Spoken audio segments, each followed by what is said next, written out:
لقد هرمنا.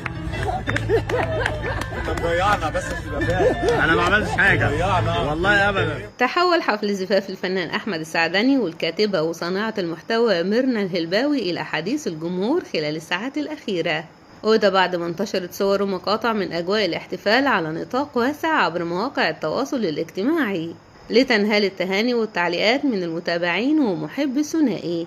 وسرعان ما تصدر اسم أحمد السعدني وميرنا محركات البحث، مع اهتمام كبير بمعرفة تفاصيل الحفل وإطلالات العروسين، خاصة بعد ظهور ميرنا بفستان زفاف بسيط وراقي، واعتمدت معاه مكياج ناعم وتسريحة شعر طبيعية، بينما اختار أحمد السعدني بدلة كلاسيكية أنيقة نالت إعجاب الحضور. وأشاد المتابعين بالأجواء الهادية اللي سيطرت على الحفل، معتبرين أن البساطة والأناقة كانوا أبرز ما يميز المناسبة. كما حرص عدد من الفنانين والإعلاميين على تهنئة العروسين، متمنيين لهم السعادة والتوفيق في حياتهم الجديدة. لقد هرمنا.